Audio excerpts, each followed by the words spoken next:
ബ്രഹ്മചാരി ഭാവം എന്ന് മാത്രം പറഞ്ഞ അതിനെ നമ്മൾ എപ്പോഴും കുറയ്ക്കും. ഭഗവാൻ ബ്രഹ്മചാരി ആയതുകൊണ്ട് സ്ത്രീകൾ വരാൻ പാടില്ല എന്നാണ് പൊതുവിൽ നമ്മൾ പറയാറുള്ളത്.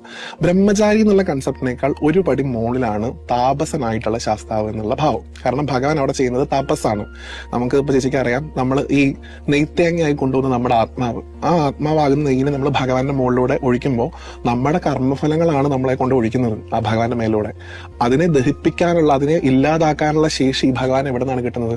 ഭഗവാൻ ചെയ്യുന്ന തപസ്സിലൂടെയാണ് കിട്ടുന്നത്. അപ്പോ നമുക്ക് ശബരിമലയിൽ നിന്ന് എന്തെങ്കിലും ബെനിഫിറ്റ് വേണം നിങ്ങൾ ആഗ്രഹിക്കുന്നുണ്ടെങ്കിൽ എന്ത് മുടങ്ങാതെ നടക്കണം? ഭഗവാന്റെ തപസ് മുടങ്ങാതെ നടക്കണം. അതാണ് ഒന്നാമത്തെ പോയിന്റ്. രണ്ടാമത്, എന്തുകൊണ്ട് യുവതികൾക്ക് വരാൻ പാടില്ല? ഈ തപസ്സും യുവതിയും തമ്മിൽ എന്താണ് പ്രശ്നം?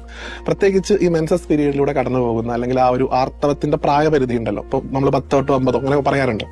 ആ പ്രായപരിധിയിലൂടെ കടന്നു പോകുന്ന ഒരു യുവതിക്ക്, ഒരു സ്ത്രീക്ക് ശാസ്താവിന് അല്ലെങ്കിൽ ഭഗവാനുള്ള ഒരു കപ്പാസിറ്റി ഉണ്ടെന്നാ പറയുക. അതായത് ജന്മം കൊടുക്കാനുള്ള കപ്പാസിറ്റി, അമ്മയാവാനുള്ള കപ്പാസിറ്റി.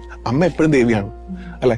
ഭഗവാന് മാത്രമുള്ള ഒരു ശേഷിയാണ് ഒരു കുട്ടിക്ക് ജന്മം കൊടുക്കാനുള്ള ശേഷി. അത് തന്നെയുള്ള ഒരു പെർട്ടിക്കുലർ ഏജ് ഗ്രൂപ്പിലുള്ള ആള് ഈക്വൽ ആയിട്ടുള്ള, ഭഗവാനോട് ഈക്വൽ ആയിട്ടുള്ള ഒരാളാണ് അങ്ങോട്ട് വരുന്നത്.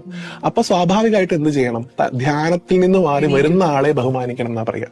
ഒരിക്കലും യുവതികളോട് എന്തെങ്കിലും പ്രശ്നമുള്ളതുകൊണ്ടല്ല അങ്ങോട്ട് വരേണ്ടതെന്ന് പറയരുത്. ഭഗവാന്റെ തപസ്സിന് വിഘ്നം വരരുത് എന്നുള്ള നമ്മുടെ കൺസെപ്റ്റാണ്.